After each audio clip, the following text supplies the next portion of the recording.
Hi friends, welcome to Amman shopping. வாங்க பழகலாம். இன்றைக்கி நம்ம சேனலில் சிம்பிளான ஒரு வாழைக்காய் பஜ்ஜி எப்படி பண்ணுறதுன்னு பார்க்கலாங்க. ஸோ அதுக்கு தேவையான மெட்டீரியல்ஸ் 2 வாழைக்காய் எடுத்திருக்கேங்க நான். ஸோ இது 2 வாழைக்காய்க்கு உண்டான அளவு. ஸோ உங்களுக்கு தேவைங்கிற மாதிரி நீங்கள் எடுத்து அதோட அளவுகளை நீங்கள் கூட்டி குறைச்சி யூஸ் பண்ணிக்கோங்க. 2 வாழைக்காய், உப்பு கொஞ்சம் எடுத்துருக்கேங்க, தேவைக்கேற்ப நீங்கள் எடுத்துக்கோங்க. பெருங்காயத்தூள், அதுக்கப்புறம் இது தனி மிளகாய் தூள், அப்புறம் கொஞ்சம் மஞ்சத்தூள் எடுத்துக்கோங்க. அதுக்கப்புறம் ஓமம் கொஞ்சம் எடுத்துக்கோங்க. அரிசி மாவு 50 கிராம் எடுத்திருக்கேங்க. கடலை மாவு 100 கிராம் எடுத்திருக்கேன். ஸோ வாழைக்காயை இந்த மாதிரி 2ஆக கட் பண்ணிக்கோங்க. அதுக்கப்புறம் அதை தோலை சீவிட்டு நல்லா ஸ்லைசஸாக கட் பண்ணிக்கோங்க.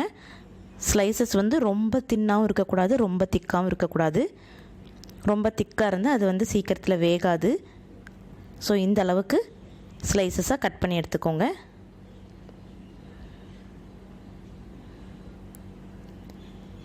நெக்ஸ்ட்டு நம்ம பஜ்ஜி மாவு கலக்கிடலாம்.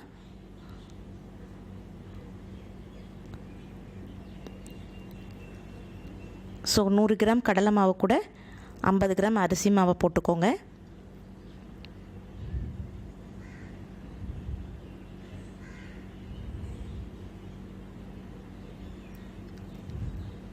அதுக்கப்புறம் 1 ஸ்பூன் எடுத்துருக்கேங்க நான். உங்களுக்கு தேவைங்கிற மாதிரி நீங்கள் ஜாஸ்தி வேணும், கம்மி வேணுமோ, எப்படி வேணுமோ அந்த மாதிரி போட்டுக்கோங்க. 1 ஸ்பூன் தனி மிளகாய் தூள், அதுக்கப்புறம் கொஞ்சமாக மஞ்சத்தூள்,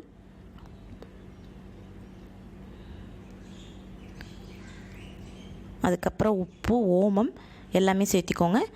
பெருங்காயத்தூள், அப்புறம் ஓமம் ஆக்சுவலி நீங்கள் சேர்த்தும் போது நல்லா கொஞ்சம் கசக்கி விட்டு சேர்த்துங்க.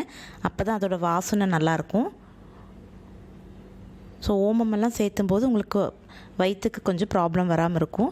ஸோ அதுக்காக தான் இந்த ஓமம், பெருங்காயத்தூள் இதெல்லாம் நம்ம ஆட் பண்ணுறது. ஸோ இந்த மாதிரி நல்லா கசக்கி விட்டு போட்டுக்கோங்க. நான் 1 பிஞ்சு தான் போட்டிருக்கேன், அதுவே நல்ல வாசனையாக இருக்கும்.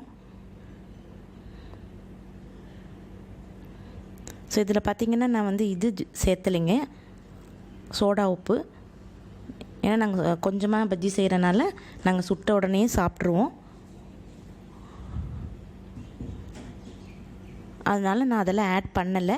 நீங்கள் கொஞ்சம் வச்சு சாப்பிட்ற மாதிரி இருந்தால் கொஞ்சமாக சோடாப்போ 1 பிஞ்ச் மட்டும் வேணால் சேர்த்திக்கலாம். தண்ணி லேஸாக தெளித்து கொஞ்சம் கெட்டியாக கலக்கிக்கோங்க.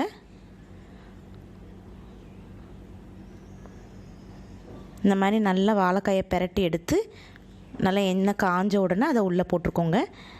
பஜ்ஜி ஃபுல்லாக முங்குற அளவுக்கு எண்ணெயை ஊற்றிக்கோங்க அடுப்பில். இதில் பார்த்திங்கன்னா நான் கலர் பொடி இதெல்லாம் எதுவுமே ஆட் பண்ணலை. முடிஞ்ச வரைக்கும் கலர் பொடி, சோடா உப்பு இதெல்லாம் அவாய்ட் பண்ணிக்கோங்க, அதெல்லாம் உடம்புக்கு நல்லதில்லை. நம்ம மஞ்சத்தூள் ப்ளஸ் மிளகாத்தூள் சேர்த்து கலக்கிறனால மாவோட கலரே இந்த அளவுக்கு வந்துடும். நீங்கள் ஒரு தடவை ட்ரை பண்ணி பாருங்கள். நம்ம எந்த கலர் பொடியுமே இதில் போட கிடையாதுங்க.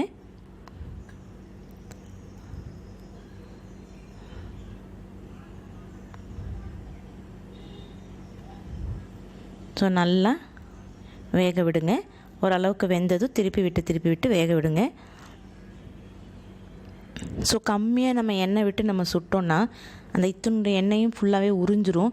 ஸோ நம்ம இந்த மாதிரி சுட்டு எடுக்கும்போது எண்ணெய் ஆக்சுவலி அளவாக தான் பிடிக்கும்.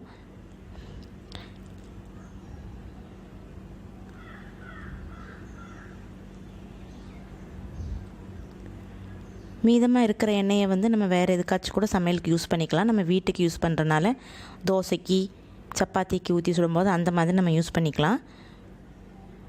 டீப் ஃப்ரைன் பண்ணும்போது கொஞ்சம் நிறைய எண்ணெய் ஊற்றி ஃப்ரை பண்ணாதாங்க அது நல்லா வரும். ஸோ நல்லா திருப்பி விட்டு இதே மாதிரி எல்லாத்தையும் போட்டு எடுத்துக்கோங்க. ஸோ ஃப்ரெண்ட்ஸ், இந்த வீடியோ உங்களுக்கு பிடிச்சிருந்ததுன்னா லைக் பண்ணுங்கள், ஷேர் பண்ணுங்கள், மறக்காமல்